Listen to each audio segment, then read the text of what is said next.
한국에 무조건 올인하겠다. 한국 무기 사러 한국에 왔다가 정작 다른 것을 보고 놀라서 돌아간 어느 분석관이 있는데요. 든든한 한국 국방을 응원하시는 분들은 좋아요 눌러주세요. 바로 시작합니다. 저는 나토 분석관으로 15년간 근무한 루카스 노박입니다. 슬로바키아 국방부 회의실에 앉아 다른 위원들의 말을 듣고 있었죠. 러시아와 우크라이나의 전쟁이 3년째 접어들면서 우리 슬로바키아도 더 이상 구형 소련제 무기에 의존할 수 없다는 결론에 도달했어요. 군수국장 미하일은 독일 레오파르드가 현재 유럽 최고의 전차라며 자신 있게 발표했죠. 제 앞에 놓인 태블릿을 무심코 두드리며 다른 사람들의 의견을 듣고 있었습니다. 그들은 단지 무기를 바꾸려 하고 있었지만 우리에게 필요한 건 그 이상이었습니다. 제 손가락은 태블릿 화면에 저장된 한국 방산 자료들을 슬쩍 열어보고 있었어요. 몇 달 전부터 준비해온 자료들이었죠. 유럽의 동맹국들이 아닌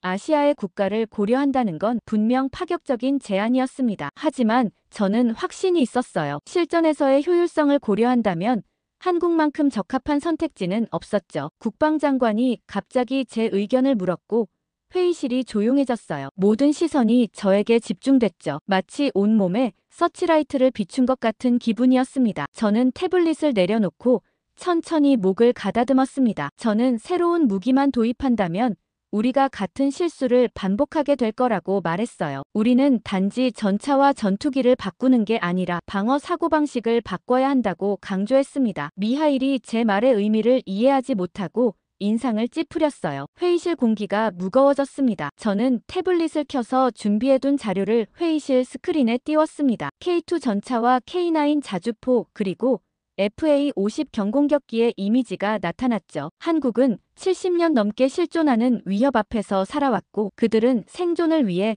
방어 시스템을 구축했다고 설명했어요. 이론이 아닌 실전을 위한 무기들이라고 강조했습니다. 회의실에서 웅성거림이 들렸어요. 저는 그들의 표정에서 의구심을 읽을 수 있었습니다. 유럽 국가들은 항상 서로의 무기를 사고 팔았죠. 갑자기 한국산 무기를 검토하자는 건 그들의 안전지대를 흔드는 일이었어요. 하지만 안정감은 때로 혁신의 가장 큰 적이 됩니다. 슬로바키아의 국방 현대화는 단순한 장비 교체가 아닌 패러다임의 전환이 필요했어요. 누군가 유럽도 아닌 한국을 선택한 이유를 의아해했지만 저는 고개를 끄덕이며 확신했습니다. 한국의 무기 시스템은 단순히 공격력이 아니라 생존에 초점이 맞춰져 있다고 설명했어요. 자동 장전 시스템과 디지털 통합 전투 시스템 그리고 무엇보다 실전 조건에서의 신뢰성이 높다고 강조했습니다. 국방장관은 관심을 보이며 자료를 더 준비해오고 실사단을 꾸리는 것도 고려해보겠다고 했어요. 제 심장이 빠르게 뛰었습니다. 이건 단순한 무기 구매가 아니라 우리나라의 방어 철학을 바꾸는 일이었어요. 회의가 끝난 후 사무실로 돌아와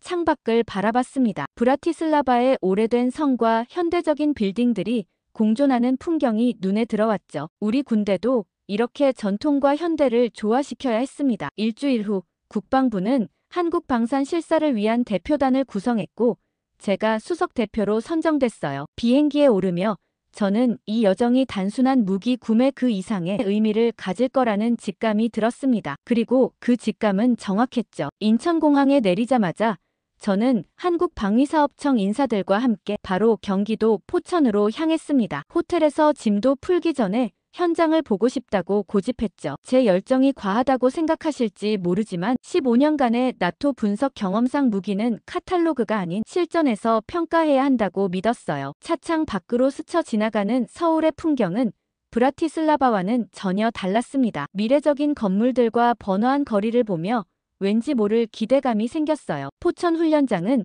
넓은 평야와 산으로 둘러싸인 광활한 공간이었습니다. 도착하자마자 저를 맞이한 한국군 소장이 오늘의 시험 일정을 설명했죠. K2 전차 기동 시연과 K9 자주포 정확도 테스트 그리고 FA-50 경공격기의 근접 지원 시뮬레이션까지. 저는 속으로 웃었습니다. 유럽의 무기 전시회에서는 절대 볼 수 없는 실전적인 프로그램이었어요. K2 전차가 등장했을 때 처음으로 제 편견이 흔들렸습니다. 현장에서 본 K2는 그 어떤 사진보다 인상적이었어요. 55톤급 전차가 진흙탕과 경사로를 마치 경주용 차처럼 가볍게 기동하는 모습은 충격적이었죠. 소장이 설명하길 독일의 레오파르드에 비해 5톤 가벼운 차체가 산악지형이 많은 한반도 환경에 최적화되었다고 했습니다. 비슷한 지형을 가진 우리 슬로바키아에도 적합하겠다는 생각이 들었어요. 제가 정말 궁금한 건 자동장전 시스템이었고 소장의 안내로 우리는 K 내부로 들어갔어요. 좁은 공간이었지만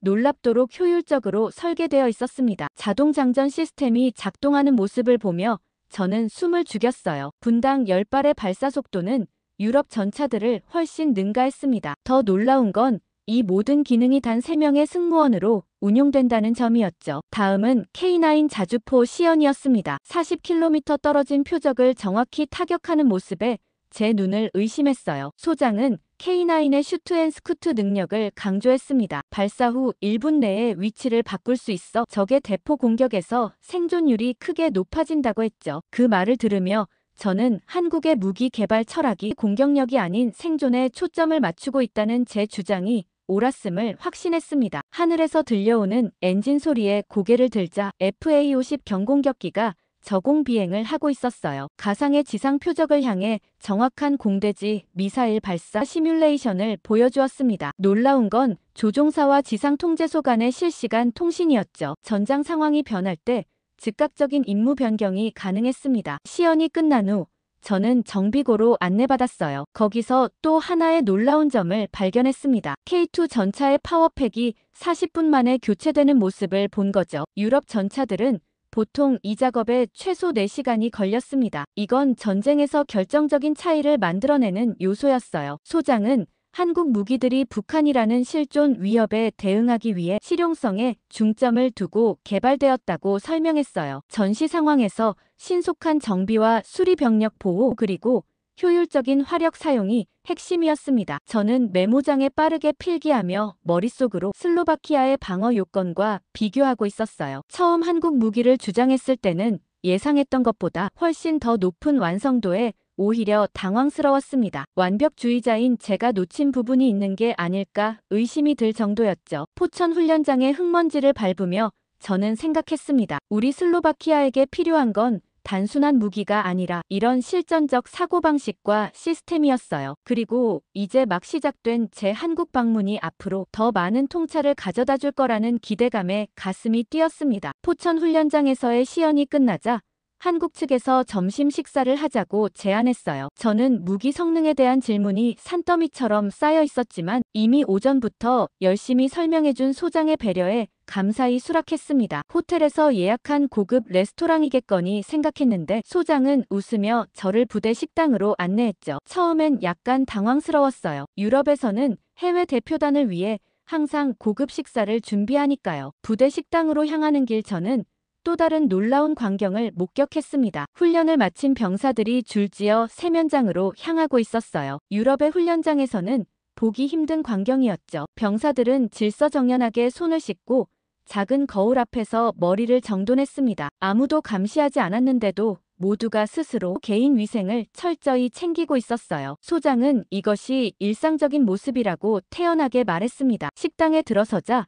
또 하나의 놀라움이 기다리고 있었어요. 병사들이 일렬로 줄을 서서 차례를 기다리고 있었고 누구도 새치기를 하거나 시끄럽게 떠들지 않았습니다. 유럽의 군대 식당에서는 상상하기 힘든 질서였죠. 소장은 저를 배식대로 안내했고 저도 병사들처럼 줄을 섰습니다. 제 앞에 놓인 식판은 5개의 칸으로 나뉘어 있었어요. 슬로바키아에서 온 제게 병영식이란 대체로 단백질 덩어리와 감자, 그리고 형체를 알아보기 힘든 채소 반찬 정도였습니다. 군인들이 영양을 섭취하기 위한 필수적인 행위일 뿐 맛이나 다양성은 고려 대상이 아니었죠. 그런데 제 앞에 놓인 식판은 전혀 달랐어요. 배식 담당 병사가 각 칸에 정성스럽게 음식을 담아주었습니다. 김치볶음밥과 순두부찌개 그리고 3가지 나물 반찬까지 색감이 선명했고 특유의 향이 코를 자극했어요. 이게 정말 군대 식당의 음식인지 의심스러웠습니다. 식탁에 앉으니 물론 수저와 젓가락이 깔끔하게 놓여 있었고 식수와 김치가 별도로 제공됐어요. 저는 잠시 당황했습니다. 평소 접하지 않던 음식이라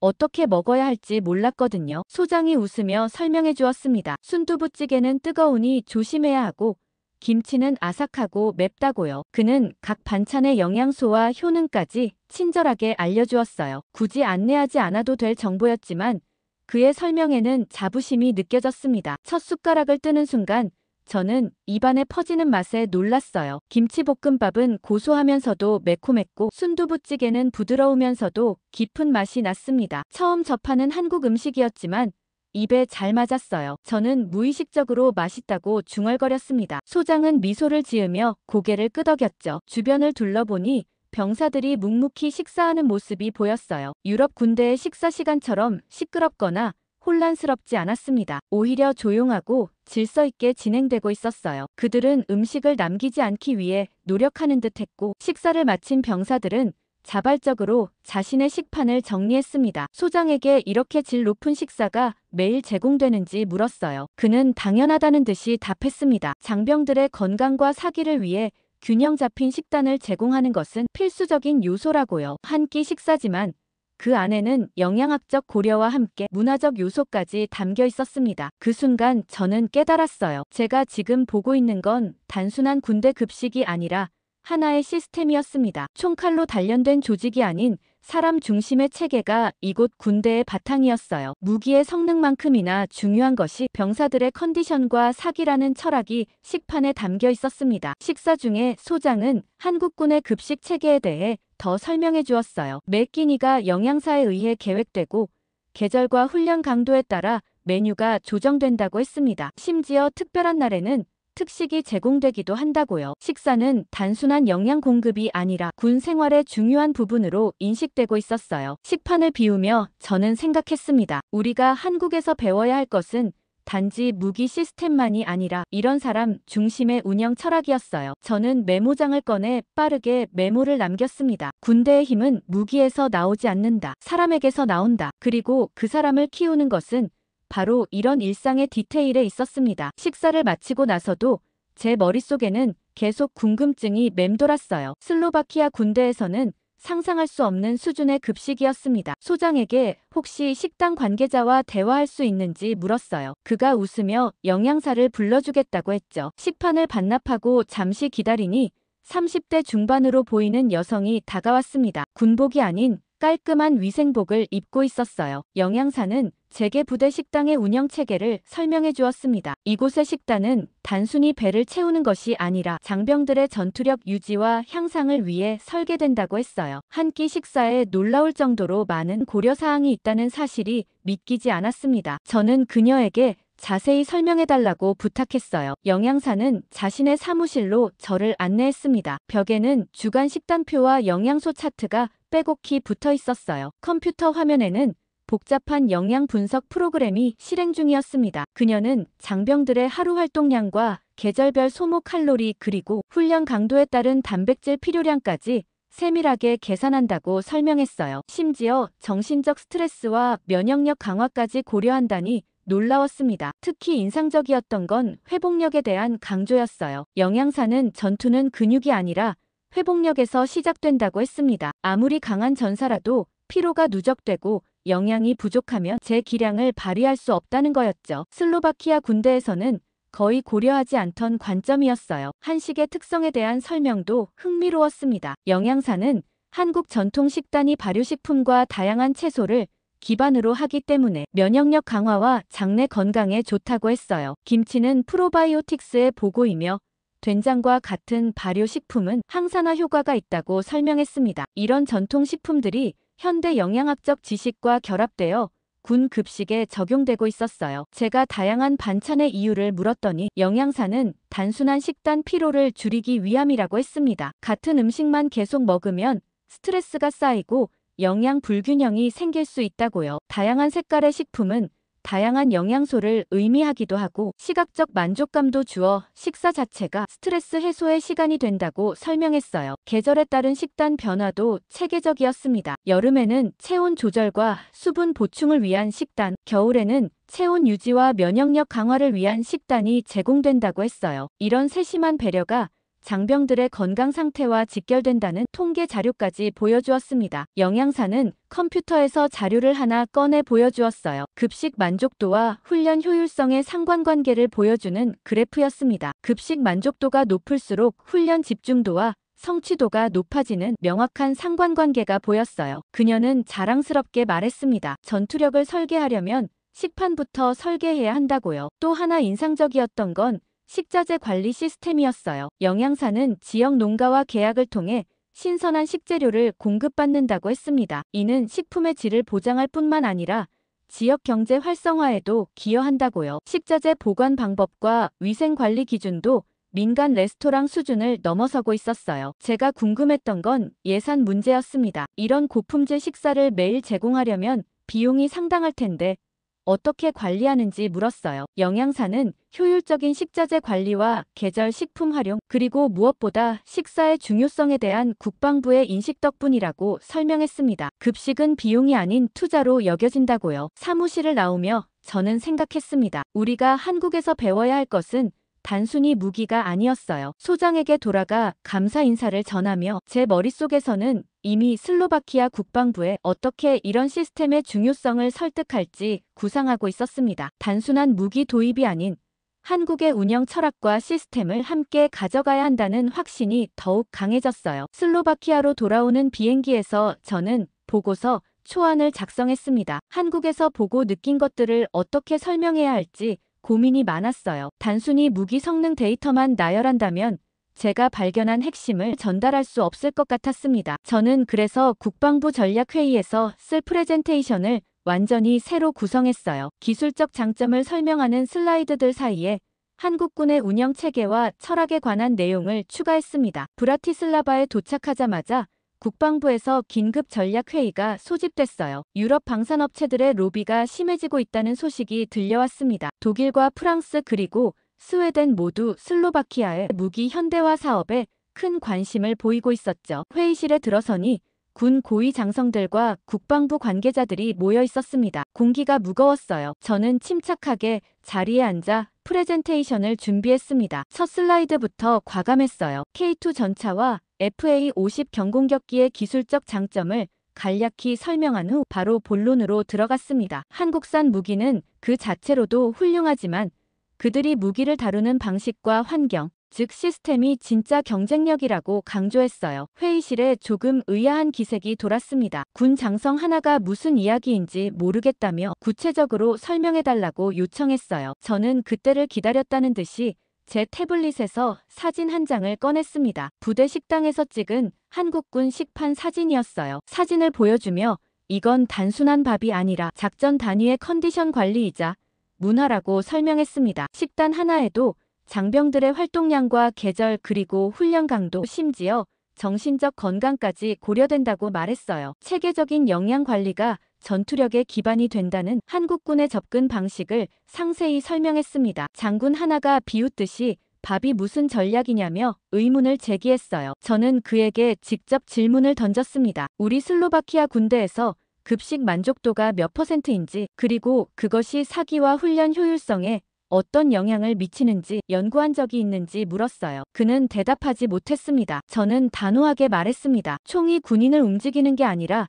식사가 정신을 움직인다고요. 한국은 그걸 이해하는 나라였다고 강조했어요. 제가 직접 본 한국군의 정비 체계와 훈련 방식 심지어 병영 문화까지 설명했습니다. 모든 것이 실전 효율성과 사람 중심으로 설계되어 있었다고요. 슬라이드를 넘기며 K2 전차의 신속한 정비체계 FA-50의 실시간 정보 공유 시스템, K9 자주포의 생존성 강화 요소들이 단순한 장비 성능이 아닌 운용 철학에서 비롯되었다고 설명했어요. 한국군은 무기의 스펙보다 실전에서의 효율성, 유지보수의 용이성, 그리고 운용자의 편의성을 우선시한다고 강조했습니다. 국방장관이 관심을 보이기 시작했어요. 그는 제게 한국 방위산업의 발전 배경에 대해 물었습니다. 저는 한국이 끊임없는 위협 속에서 자체 방위력 강화를 위해 실용적인 관점에서 무기 체계를 발전시켜왔다고 설명했어요. 그들에게 국방은 단순한 정치적 쇼가 아닌 생존의 문제였기에 모든 세부 사항까지 철저히 고려했다고 말했습니다. 제가 준비한 마지막 슬라이드는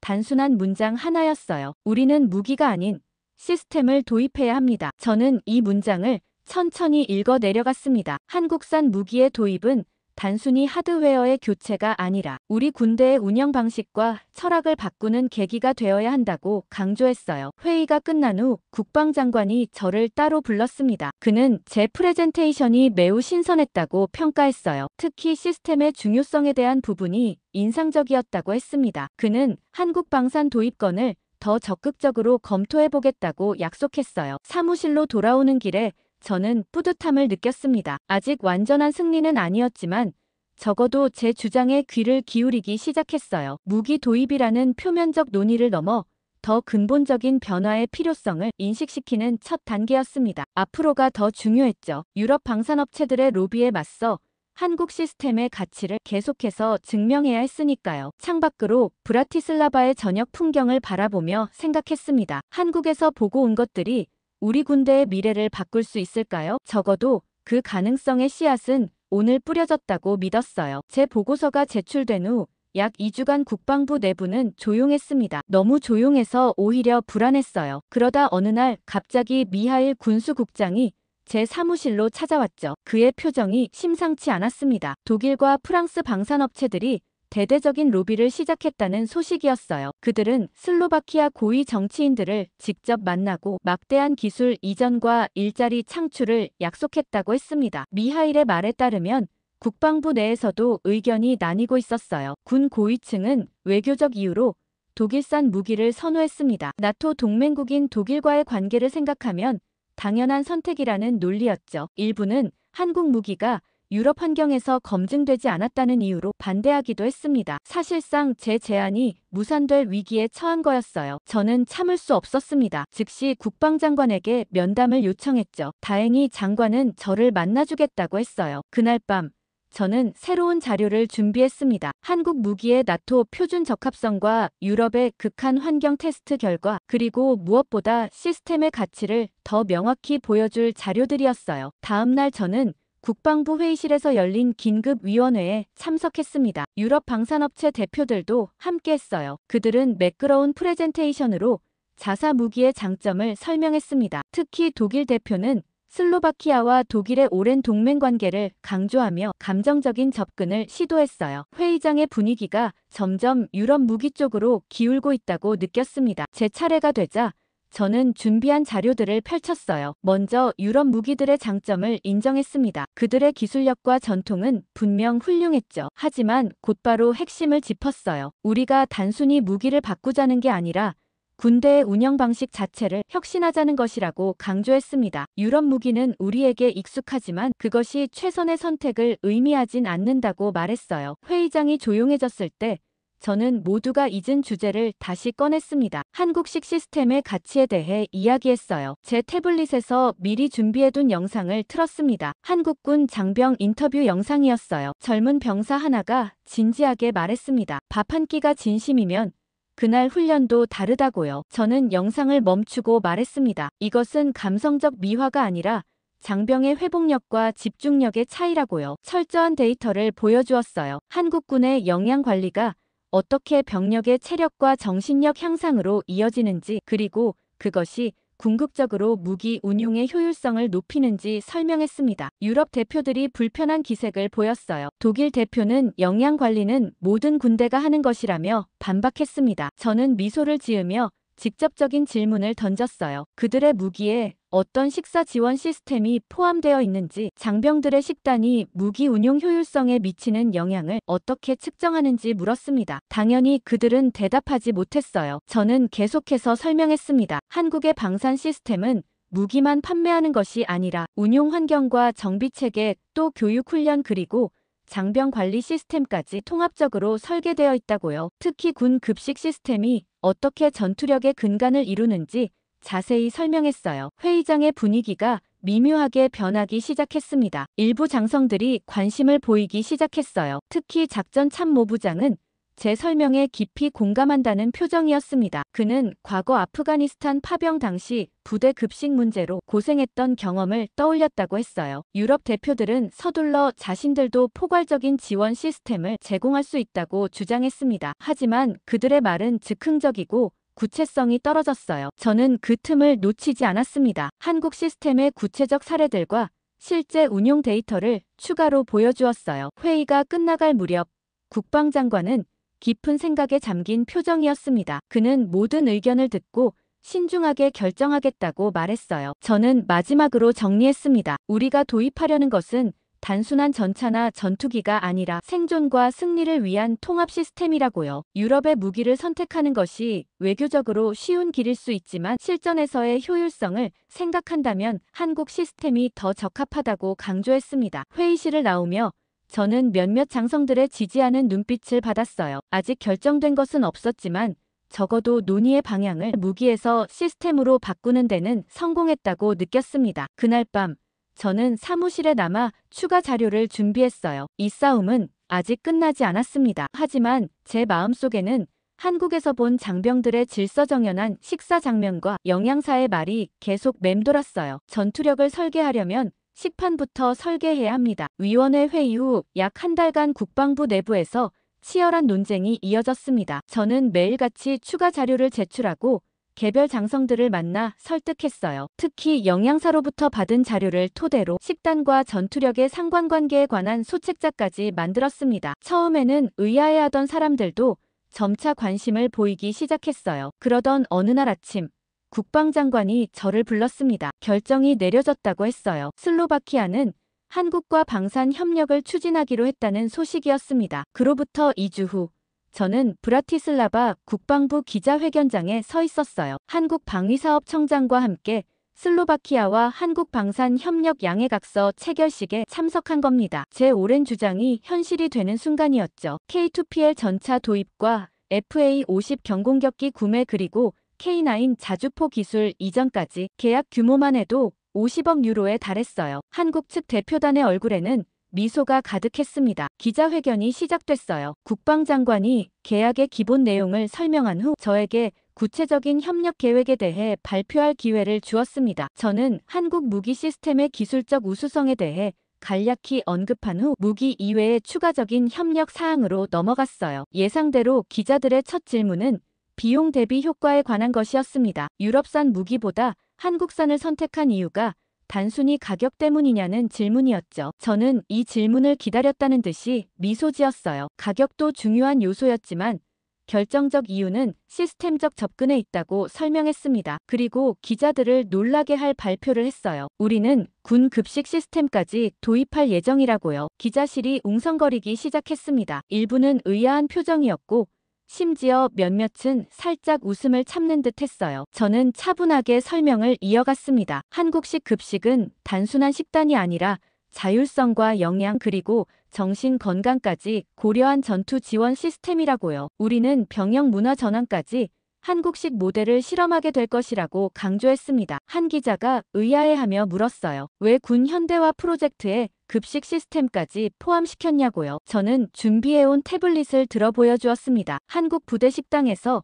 직접 찍은 사진과 영양사와의 인터뷰 자료였어요. 이 모든 것이 어떻게 전투력 향상으로 이어지는지 데이터를 기반으로 설명했습니다. 기자들의 표정이 점점 진지해졌어요. 질문은 계속 이어졌습니다. 유럽 동맹국들의 반응은 어떤지, 군대 내부의 문화적 충돌은 없을지, 무기 시스템 호환성은 어떻게 해결할 것인지 저는 하나하나 답변했어요. 특히 문화적 변화에 대해서는 한국의 시스템을 그대로 복사하는 것이 아니라 슬로바키아 상황에 맞게 적응시킬 것이라고 설명했습니다. 기자회견 막바지에 한 군사 전문 기자가 날카로운 질문을 던졌어요. 이런 급진적인 변화가 과연 슬로바키아 군에 받아들여질 수 있을지 그리고 실질적인 효과는 어떻게 측정할 것인지 물었습니다. 저는 이 질문에 오랫동안 준비해왔던 답변을 했어요. 변화는 항상 어렵지만 우리가 도입하는 것은 단순한 장비가 아니라 효율성과 인간 중심의 철학이라고 강조했습니다. 저는 발표문 마지막 페이지를 넘겼습니다. 거기에는 제가 직접 적은 문장이 있었어요. 전투는 포탄으로 시작되지만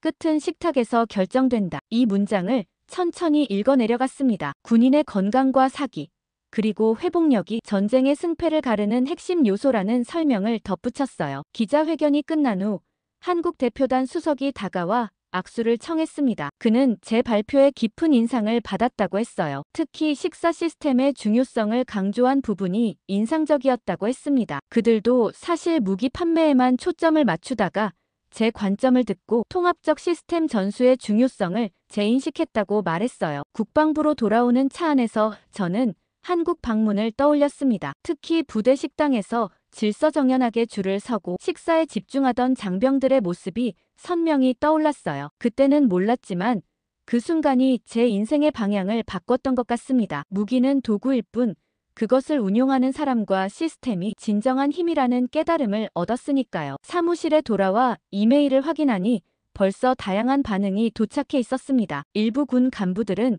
급식 시스템 도입에 회의적이었지만 젊은 장교들은 오히려 환영하는 분위기였어요. 특히 아프가니스탄 파병 경험이 있는 장교들은 현장에서 식사의 질이 얼마나 중요한지 직접 경험했다며 지지 의사를 표했습니다. 창밖으로 브라티슬라바의 풍경을 바라보며 생각했어요. 이제 진짜 도전은 시작일 뿐이라고요. 계약서에 서명하는 것보다 실제로 시스템을 구축하고 문화를 바꾸는 일이 훨씬 어려울 테니까요. 하지만 첫걸음을 내디딘 지금 저는 확신이 있었습니다. 우리는 단순히 무기를 바꾸는 것이 아니라 군대의 미래를 바꾸고 있었으니까요. 그렇게 한국과의 계약 체결 후 1년이 지났습니다. 저는 슬로바키아 중부에 있는 훈련소를 방문하기 위해 아침 일찍 차를 몰았어요. 창밖으로 보이는 풍경이 달라졌다고 느꼈습니다. 군 현대화 프로젝트가 본격적으로 시작된 이후 곳곳에서 변화의 기운이 감지되었어요. 훈련장을 둘러본 후 저는 제가 가장 보고 싶었던 곳으로 향했어요. 바로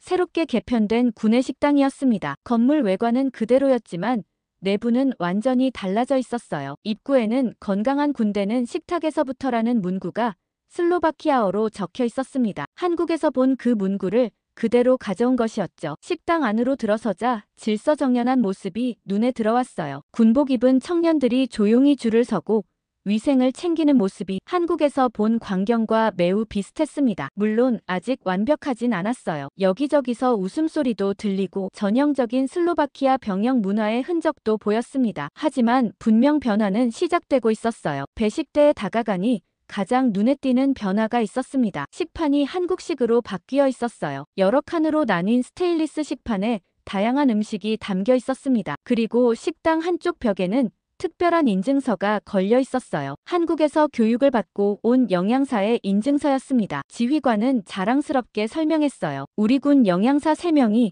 한국으로 파견되어 3개월간 집중 교육을 받고 돌아왔다고요. 그들이 돌아온 후 식단 구성과 조리 방식 그리고 식자재 관리 시스템까지 완전히 바뀌었다고 했습니다. 식사를 마치고 훈련소를 떠나기 전 지휘관은 저에게 놀라운 데이터를 보여주었습니다. 새로운 식사 시스템 도입 후 6개월 동안 훈련 중 부상률이 15% 감소했고 체력 테스트 통과율은 12% 증가했다고요. 무엇보다 신병들의 만족도 조사에서 식사 시간이 가장 기다려지는 시간으로 꼽혔다는 사실이 가장 인상적이었습니다. 차에 올라 훈련소를 떠나며 저는 한국에서의 첫 경험을 떠올렸어요. 포천 훈련장에서 본 무기 시스템도 인상적이었지만 정작 저를 변화시킨 건 한 끼의 점심이었습니다. 그리고 그 변화가 이제 우리 군대에도 스며들고 있었어요. 명문 옥스퍼드에서 한국 행사를 여는 게 수치스럽지 않나요? 여기 일본 교수가 한국을 무시하며 위안부에 대한 망언까지 이어가고 있는데요. 그 발언에 반박하는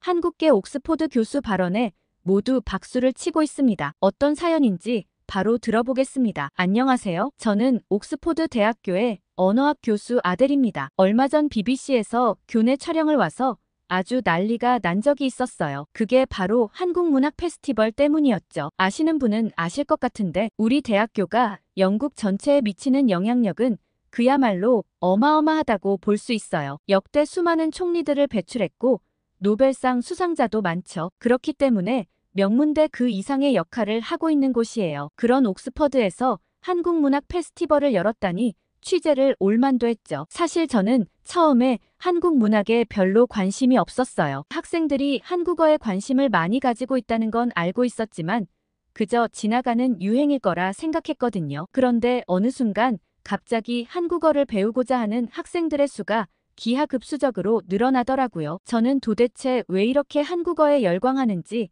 언어학 교수로서 의아했어요. 그리곤 저희 조교에게 그 이유를 물어보았죠. 제가 한국어에 대한 얘기를 꺼내자마자 조교는 마치 기다렸다는 듯 열정적으로 설명을 시작했습니다. K-팝이나 K-드라마로 처음 유행이 시작되었고 처음엔 소수의 팬층으로부터 시작한 유행이 전 세계적으로 퍼져나갔다고 했습니다. 그 이유는 한국 문화가 보편적인 세계인들의 공감을 이끌어냈다고 했죠. 그리고 한국 사람이 만든 건 이상하게 다 재밌다고 하는 거예요. 대중문화로부터 시작한 한국 열풍은 경제나 공학을 공부하는 친구들에까지 이어져 글로벌 기업에 취업하기 위해서 한국어를 배운다거나 5G 기술이나 반도체, 전기차 배터리 같은 첨단 기술 분야에 대한 연구를 위해서도 한국어는 필수적이라고 했죠. 저는 학생들 사이에 번져가는 한국어 열풍을 보면서 이 문화는 장기적인 트렌드가 될 거라는 생각이 들었어요. 그리고 학생들을 도와주기 위해서라도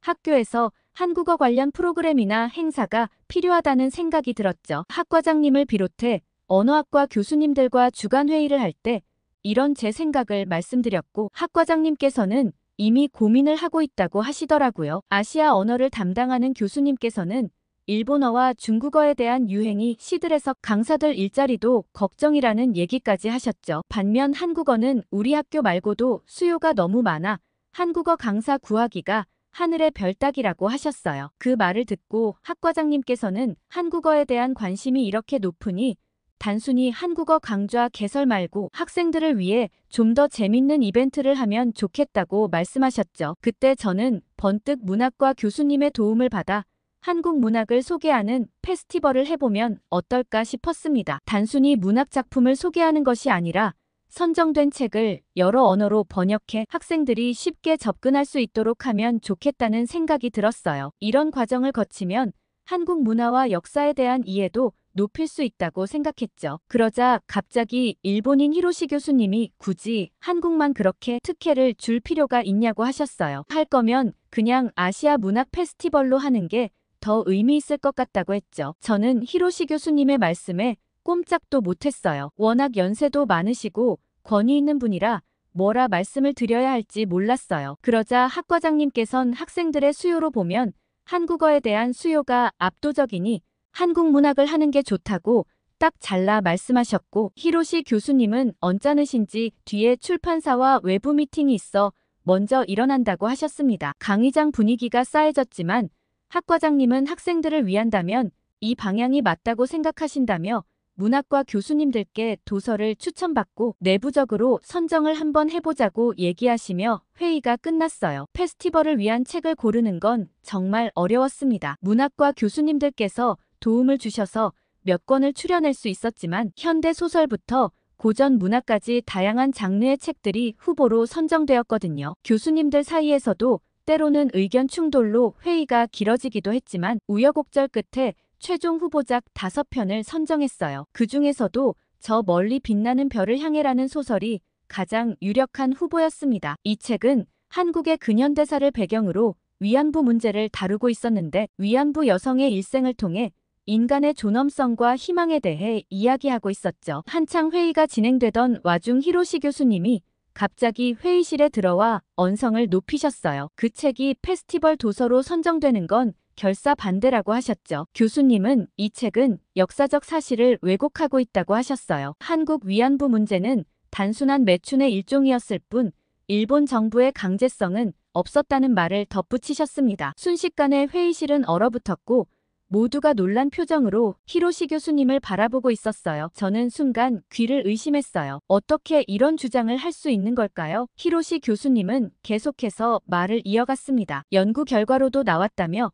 위안부 문제는 당시의 공창 제도 하에서 이루어진 것이며 강제 연행의 증거도 없다고 하셨어요. 그러시며 이런 편향된 시각의 책을 명문 옥스퍼드에서 학생들에게 소개한다는 건 정말 수치스러운 일이라고 하셨죠. 저는 머릿속이 혼란스러웠어요. 이 책이 후보로 오르면서 어느 정도 일제강점기 시대에 대해 공부를 했었거든요. 제가 찾아봤던 역사적 사실과 너무나 다른 주장이었기 때문에 당황스러웠어요. 하지만 제가 깊이 있게 아는 사실이 아니었기 때문에 뭐라 말할 수도 없었습니다. 히로시 교수님은 자신의 주장을 뒷받침하는 듯한 자료들을 하나씩 꺼내 보였습니다. 이건 당시 위안부 모집 광고인데 여기 높은 수입 보장이라는 말이 적혀 있어요. 위안부 여성들은 강제로 끌려간 게 아니라 자발적으로 돈을 벌러 간 거죠. 그런데 왜 일본이 사과해야 되는지 이해가 가질 않는다며 오히려 한국인들의 행동이 뻔뻔스럽다고 하셨어요. 다른 교수님들이 모두 당황하고 말았습니다. 교수님들마저도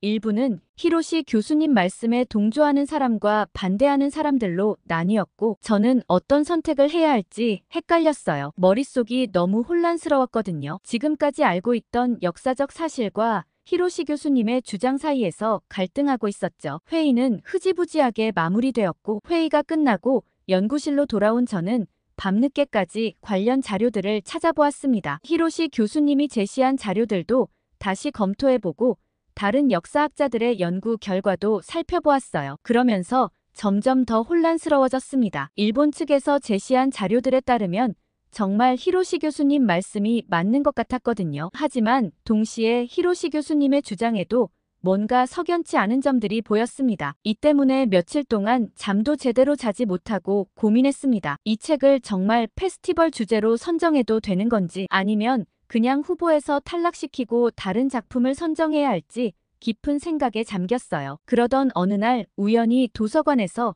한 할머니의 증언을 담은 영상을 보게 되었습니다. 그 할머니는 위안부 피해자였어요. 떨리는 목소리로 자신의 경험을 이야기하는 할머니의 모습에서 저는 깊은 아픔을 느낄 수 있었습니다. 할머니께선 우리는 강제로 끌려갔고 아무도 자발적으로 그런 곳에 가지 않았다고 하셨어요. 할머니께서는 분명한 목소리로 우리의 청춘을 빼앗겼다고 하셨죠. 할머니의 말씀을 들으며 저는 깊은 충격을 받았습니다. 이게 진실이 아니면 도대체 무엇이 진실인가 하는 생각이 들었죠. 그리고 히로시 교수님은 위안부 생존자의 증언마저도 부정하는 건가 싶었습니다. 그렇게 다음 회의 시간이 다가왔고 저는 제 의견을 조심스럽게 제시했어요. 이 책은 아무 문제가 없다고 말씀드리며 오히려 학생들에게 역사적 사실에 대해 깊이 있는 이해를 도와줄 수 있을 뿐더러 최근 러시아 우크라이나 전쟁에 대해서도 돌이켜볼 수 있는 책인 것 같다고 했죠. 제 제안에 대부분의 교수들이 동의했습니다. 그러나 히로시 교수는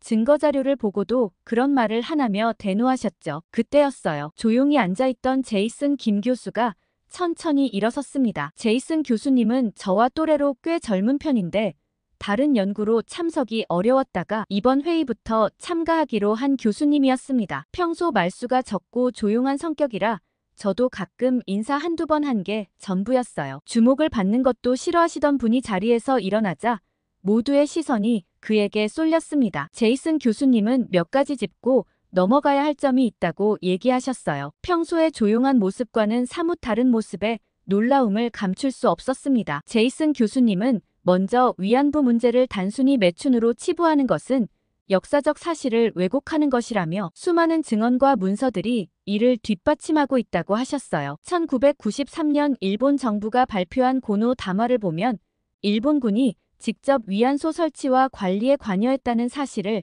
인정하고 있다고 하시며 단순한 민간 차원의 매춘이 아니었다는 것을 알 수 있다고 하셨어요. 이 말에 바로 히로시 교수님의 표정이 굳어지기 시작했지만 제이슨 교수님은 멈추지 않았습니다. 또한 2015년 12월 한일 외교장관 회담에서 일본 정부는 위안부 문제에 대해 책임을 인정하고 사과와 반성의 마음을 표명했고 이는 국제사회에서 공식적으로 인정된 역사적 사실이라는 걸 알 수 있는 발언이었다고 했어요. 제이슨 교수님의 논리정연한 설명에 회의실 안의 분위기가 변하기 시작했어요. 근거가 모호한 자료 한두 가지로 설명했던 히로시 교수님과는 차원이 달랐거든요. 그러시며 이 책을 선정해야 되는 이유는 단순히 역사적 사실을 전달하기 위함이 아니라며 이 책은 인간의 존엄성과 전쟁의 비극 그리고 화해와 용서의 가치를 다루고 있기 때문에 우리 학생들에게 매우 중요한 주제라고 하셨어요. 제이슨 교수님의 말이 끝나자 회의실에는 침묵이 흘렀어요. 저는 제이슨 교수님의 논리적이고 차분한 반박에 감탄을 금치 못했어요. 그리고 모두들 이 책을 한국문학 페스티벌의 주제 도서로 선정하기로 했죠. 회의가 끝나고 모두가 자리를 떠날 때 저는 제이슨 교수에게 다가갔어요. 오늘 정말 대단했다며 평소에는 조용하셔서 몰랐는데 어떻게 이렇게 다 알고 계시냐고 물었어요. 제이슨 교수님은 한국인의 피가 흐르는 사람으로 이 정도의 역사적 지식은 당연한 거라며 겸손한 태도를 보이셨어요. 저는 그 말을 듣는데 제이슨 교수님이 뭔가 다르게 보이더라고요. 좀 더 친해지고 싶다는 생각도 들었어요. 문학 페스티벌 도서를 선정하고 나서 언어학 교수님과 문학 교수님이 팀을 이뤄 번역 작업을 시작했습니다. 저는 제이슨 교수님과 한 팀이 되었었고 내심 기뻤습니다. 그런데 문제가 한 가지 있었어요. 한국어의 미묘한 뉘앙스를 영어로 옮기는 것은 쉽지 않더라고요. 때론 한 문장을 놓고 몇 시간씩 토론하기도 했죠. 정말 신기했던 건 영어로는 노란색을 표현하는 단어가 하나뿐이었지만 한국어에선 노랗다, 샛노랗다, 노르스름하다, 누렇다처럼 표현이 정말 다양하더라고요. 그게 정말 어려웠어요. 그렇지만 제이슨 교수님이 워낙 설명을 잘해주신 덕분에 잘 마무리할 수 있었죠. 그러던 어느 날 저는 좀 당황하고 말았어요. 처음엔 우리 학과 학생들끼리 하려고 했던 한국 문학 페스티벌은 한국 문화에 관심이 많던 다른 학생들의 성원에 힘입어 규모가 점점 커져 학교 축제급으로 커졌고 한식 푸드트럭 초청에 한국 문화 체험까지 다양한 행사가 마련되었죠. 학생들의 기대는 어마어마했어요. 마침날 축제 당일이 되었고 학생들의 반응은 그야말로 폭발적이었습니다. 모두들 다양한 언어로 번역된 한국 소설을 읽고 토론을 나눴으며 한식 푸드트럭에서 한국 음식을 즐겼어요. 학과장님은 정말 흐뭇해하셨죠. 학생들에게 받은 독후감도 어마어마했어요. 사실 학생들이 가장 기대하는 건 이 독후감 공모전이었죠. 우수 학생 5명은 5박 7일의 한국 여행 티켓을 받을 수 있었거든요. 한국 문학 페스티벌이 끝나고 독후감 공모전 심사를 위해 교수진들이 모였습니다. 책상 위에는 수백 편의 독후감이 쌓여 있었고 우리는 그 중에서 우수작을 선별해야 했어요. 한국 문학이 주는 깊은 울림 덕분인지 저는 밤새 독후감을 읽으며 학생들의 진솔한 감상과 깊이 있는 해석에 감동받았습니다. 심사 과정은 생각보다 오래 걸렸어요. 정말 오랜 토론 끝에 우리는 마침내 5편의 우수작을 선정했어요. 결과 발표날 수백 명의 학생들이 기대에 찬 눈빛으로 결과 발표만을 기다리고 있는 모습이 마치 꼬마 아이들처럼 귀여웠죠. 그런데 문제는 그 다음이었습니다. 학생들의 한국 여행에는 2명의 지도교수가 함께 따라가기로 했는데 모든 교수님들이 다 이 여행에 관심이 많았어요. 그러면서 다들 자기가 왜 가야 하는지 열띤 토론을 이어갔죠. 저는 교수님들이 이렇게 한국 여행에 관심이 많은 줄은 처음 알았어요. 그 누구도 쉽게 양보하지 않더라고요. 시간이 갈수록 서로 자기 할 말만 할 뿐 결정이 되질 않아 특단의 조치를 취했습니다. 바로 뽑기를 하기로 했던 거죠. 교수님들끼리 이런 걸 알면 좀 모양이 빠지는 것 같지만 어쩔 수 없었어요. 그게 가장 공평한 방법이었거든요. 종이에 각 교수님들의 이름을 적어 접은 뒤 상자 안에 넣었습니다. 가장 연장자인 교수님이 뽑기를 진행하기로 했어요. 저는 참가한 교수님들이 워낙 많아 과연 내가 될까 싶어 절반쯤 포기하는 마음이었지만 저도 한번 가보고 싶은 마음에 내심 기대하고 있었어요. 드디어 첫 번째 종이가 펼쳐졌을 때 저는 정말 부러웠어요. 제이슨 교수님이 당첨되었거든요. 한국에 자주 가시는 분이라 무덤덤하신 것 같더라고요. 차라리 저 종이에 내 이름이 적혀 있었다면 진짜 기뻐했을 텐데 싶었죠. 곧이어 2번째 종이가 펼쳐졌고 거기에는 제 이름이 써져 있었어요. 저는 믿기지 않았습니다. 한국 여행을 같이 갈 수 있다니 너무 좋더라고요. 어쩌면 교수 되고 가장 행복했던 순간이 아니었을까 싶을 정도였어요. 다른 교수님들은 정말 부럽다며 잘 다녀오라고 축하의 말을 건넸습니다. 회의가 끝나고 제이슨 교수님과 저는 남아서 여행 계획을 논의했어요. 우리는 학생들에게 최고의 경험을 선사하기 위해 다양한 아이디어를 나누었습니다. 다음날 선발된 학생들을 불러 여행 계획을 공유하며 학생들 의견도 반영된다며 일정을 논의했어요. 그리고 얼마 후 한국으로 향했고 한국행 비행기에서 내려 첫 발을 디딘 순간부터 모든 것이 새롭게 느껴졌습니다. 인천공항의 세련된 모습에 감탄하며 우리는 곧바로 템플스테이를 위해 산속 깊은 곳에 자리 잡은 사찰로 향했어요. 도심을 벗어나 산으로 들어가는 길 제 마음속에는 기대와 긴장이 교차했습니다. 사찰에 도착하자 웅장한 대웅전과 아름다운 단청이 우리를 맞이했어요. 그 순간 저는 마치 시간 여행을 한 것 같은 느낌이 들었습니다. 현대적인 도시에서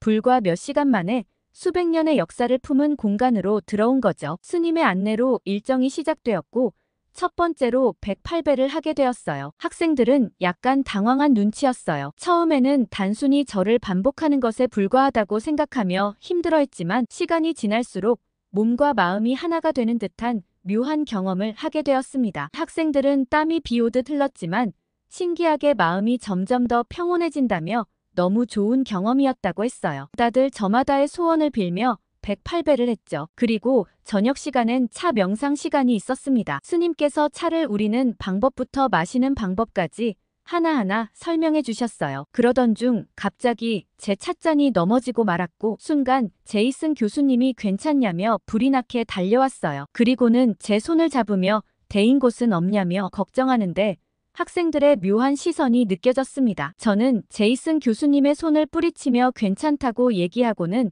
화장실을 다녀온다고 하곤 자리를 떴어요. 얼굴이 화끈거렸죠. 학생들에게 마치 부끄러운 장면을 들킨 것만 같았거든요. 붉어진 얼굴을 식히고 자리로 돌아왔고 당황한 저와 달리 스님은 미소를 지으며 하시던 말씀을 이어가셨어요. 우리 인생에는 이런저런 실수를 하게 되고 그 과정에서 다양한 인연을 만나기도 한다고 하셨죠. 그리고 우리에게 이어지는 모든 인연은 소중하다고 하셨습니다. 저는 그 말씀에 깊은 생각에 잠겼어요. 제가 지금 제 주변에 소중한 인연을 놓치고 있는 건 아닐까 돌이켜봤죠. 밤이 깊어갈 무렵 내일 아침 일찍 일어나야 했기에 8시에 모든 일정이 마무리되고 각자 방으로 돌아갔어요. 저는 잠이 오지 않아 사찰 마당을 걷고 있었죠. 그때 스님과 대화를 나누는 제이슨 교수님을 발견했어요. 의도치 않았지만 워낙 조용한 산속이라 두 사람의 대화가 간간히 들렸습니다. 제이슨 교수님은 한국계 미국인으로서의 정체성에 대한 고민을 털어놓았습니다. 그 말을 듣고 보니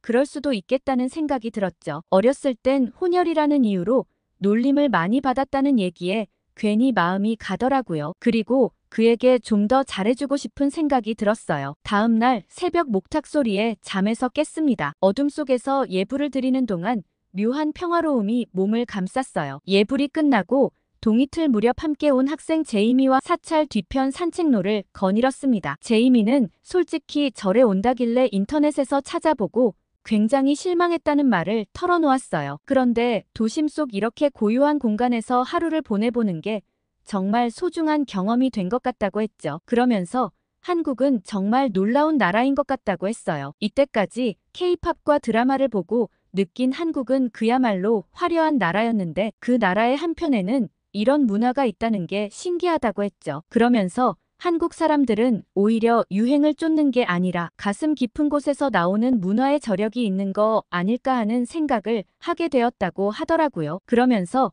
한국에서 한번 일을 해보는 것도 좋은 경험이 될 것 같다고 했죠. 저는 한국의 세계적인 위상을 생각하면 충분히 그럴 가치가 있다고 영국에서만 머물지 말고 한국에 와서 부딪혀보는 것도 좋을 것 같다고 조언했죠. 학생들도 의미 있는 시간을 보냈던 것 같아 뿌듯했어요. 그렇게 저희는 템플스테이를 마치고 나왔고 다음은 학생들이 정한 관광지였어요. 정말 의외의 장소라 좀 황당했습니다. 학생들이 제안한 장소는 야구장이었거든요. 영국은 야구가 별로 유행하지 않고 아이들이 관심도 없을 텐데 왜 굳이 야구장에 오자고 한 건가 싶었죠. 하지만 그날 경험한 것은 제 예상을 완전히 뒤엎었어요. 야구장에 도착하자마자 놀라움의 연속이었습니다. 경기 시작 전부터 관중석은 이미 열기로 가득했어요. 사람들은 응원 도구를 준비하고 치어리더들의 공연에 맞춰 흥겹게 춤을 추고 있었죠. 영국에서는 볼 수 없는 광경이었어요. 경기가 시작되자 관중들의 열정은 더욱 뜨거워졌습니다. 재밌는 응원 구호와 노래 그리고 박자에 맞춘 박수 소리가 야구장을 가득 메웠어요. 학생들은 이미 유튜브에서 응원 문화를 배워왔는지 위화감 없이 따라하는 모습에 세대 차이를 느끼기도 했어요. 반면 제이슨 교수와 저는 이 모든 광경에 압도되어 그저 주변을 둘러보기만 했거든요. 그런데 갑자기 대형 스크린에 키스 타임이라는 문구가 나타났어요. 스크린에는 무작위로 선택된 커플들이 비춰졌고 관중들의 환호 속에 그들은 키스를 나눴습니다. 환호하는 사람들의 모습이 너무 재밌었어요. 한참 즐겁게 보고 있는데 스크린에 제이슨 교수님과 제가 비춰졌어요. 순간 우리 둘 다 얼어붙었고 어쩔 줄을 몰랐어요. 학생들은 흥분해서 소리를 지르고 있었고 주변 관중들도 우리를 향해 환호하고 있었습니다. 저희는 동료 사이일 뿐인데 이런 상황에 어떻게 대처해야 할지 몰랐어요. 제이슨 교수님과 저는 서로를 바라보며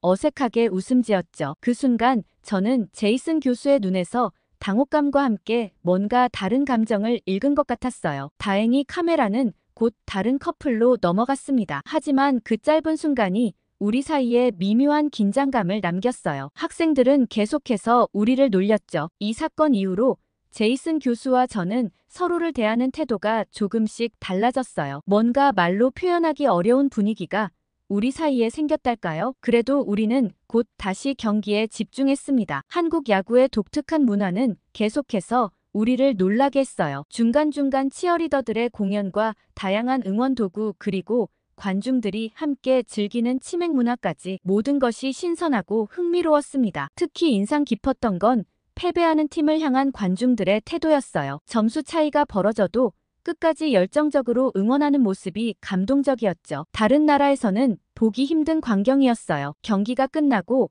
관중들이 자발적으로 쓰레기를 치우는 모습도 놀라웠습니다. 시민의식의 수준이 매우 높다는 걸 느낄 수 있었어요. 야구장을 나오면서 저는 이 경험이 단순한 스포츠 관람을 넘어 한국 문화의 진수를 체험한 시간이었다고 생각했고 이 장소를 추천한 학생들에게 고마움을 느끼기도 했죠. 물론 키스타임 때문에 당황하긴 했지만요. 이상하게 그날 밤 침대에서도 한참을 뒤척였고 뜬 눈으로 밤을 새웠죠. 다음날 아침 학생들은 성수동 카페 투어를 계획했습니다. 그러면서 이번엔 교수님 없이 자기들끼리 가고 싶다고 했죠. 저는 그래도 괜찮을까 걱정했지만 아이들은 대학생인데 무슨 걱정을 하시냐며 자기들끼리도 할 얘기가 많다고 했죠. 저는 알겠다고 얘기하며 저녁 시간에 다시 만나기로 하고 아이들을 먼저 보냈어요. 제이슨 교수님과 저는 어색하게 남아 뭘 하면 좋을까 고민했고 교수님은 남산을 한번 가보자고 제안했어요. 서울의 중심부에 우뚝 솟은 남산은 도시의 상징과도 같았거든요. 케이블카를 타고 올라가는 동안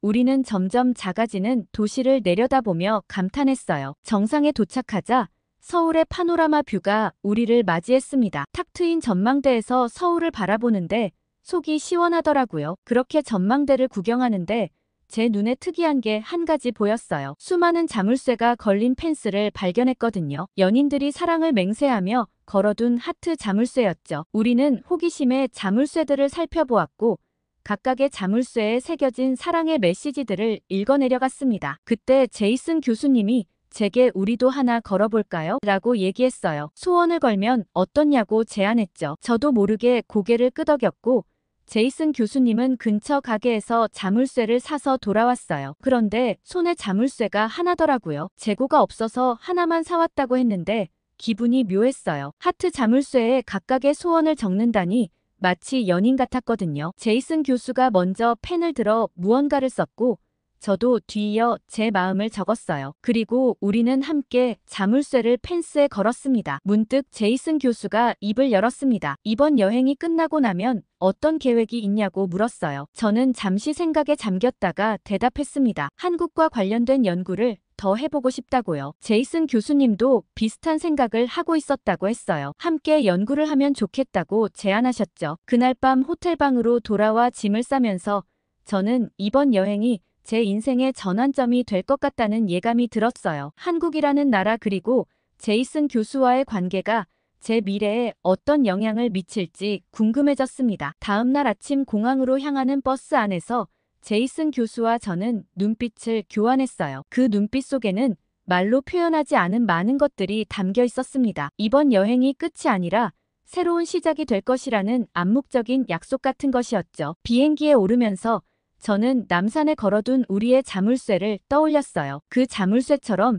한국에서의 추억과 서로에 대한 마음이 오랫동안 간직되기를 바랐습니다. 그리고 언젠가 다시 이곳에 돌아와 그 자물쇠를 찾아볼 수 있기를 소망했어요. 비행기가 이륙하면서 저는 창밖으로 멀어지는 서울의 풍경을 바라보았습니다. 이번 여행은 끝났지만 우리의 새로운 여정은 이제 막 시작되었다는 생각이 들었어요. 한국에서의 경험 그리고 제이슨 교수와의 관계가 앞으로 어떻게 발전해 나갈지 너무 설레네요. 오늘 아들씨의 사연 어떻게 들으셨나요? 영국 유명 대학에서 한국 문학 페스티벌이 열렸다니 정말 믿기지 않았어요. 한국어와 한국 문화의 위상이 정말 대단하다는 생각이 들었습니다. 그리고 이 둘의 인연이 어떻게 이어질지도 정말 궁금하네요. 구독자님들은 어떻게 들으셨는지 댓글 많이 남겨주세요. 구독과 좋아요 꾹 눌러주시고 다음에 더 좋은 사연으로 돌아오겠습니다. 사연 제작소 감동필름이었습니다.